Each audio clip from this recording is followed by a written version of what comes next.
እውነት ሩታዬ አብርሃም ባደረገው ነገር በጣም ነው የሳቀችው። ሩታዬ አንቺንም ያሳቀሽ ነገር እኛንም አስቆናል። ምክንያቱም አብርሃም እንደዚህ ጅል መሆኑ የእውነት ብዙዎቻችንን ነበር ፈታ ዘና ያደረገን።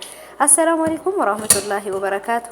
ሰላም ሰላም፣ ውድ የተከበራችሁ የቻናሌ ተከታታዮች የኔ ውዶች የወርቆች እንዴት ናቸው? ከኔ ጋር ሁሉ ሰላም ነው። ሰላማችሁ ይብዛልኝ ባላችሁበት ውዶቼ። እንግዲህ በምሽቱ መጥቼላችኋለሁ ማለት ነው። እንግዲህ ዳውን ዳውን አብርሃም እያልኩኝ መጥቻለሁ።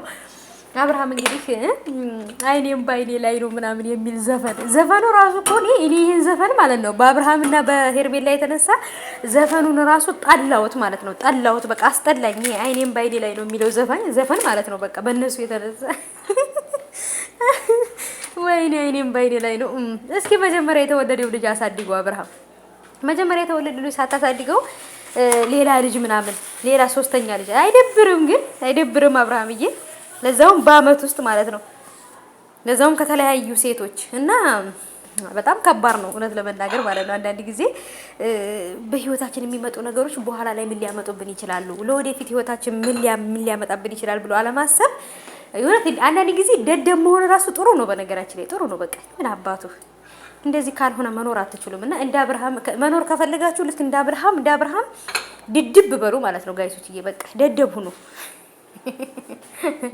ወይኔ ኦ ማይ ጋድ ኦኤምጂ ብቻ ፈታ አድርጎኛል አብርሃም። እና በቃ ልጁን አምኖ ተቀብሏል ምናምን። በቃ ከዚህ በኋላ እንደው ምን እንዳለ ታውቃላችሁ?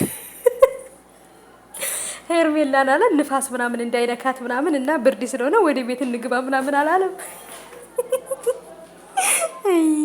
እኔ እኮ የሚያሳዝነኝ የሰው ልጅ ማሳደግህ እኮ ነው አብርሽዬ ማለት ነው። የሰው ልጅ ማሳደግህ የኔ ከብት ማለት ነው የሆንክ ኤረዳ።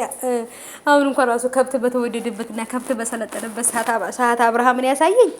እናንተ እኮ አብርሃም እንዴ በጣም ነው የምወደው፣ በጣም አራዳ ምናምን በቃ ብዙ እንትን ነበር የሚመስለኝ። በቃ ይሆናል አይደል? በቃ ነቃ ያለ ነበር የሚመስለኝ። ግን እንደዚህ ይሸወዳል በቀላሉ ብዬ አላስብም።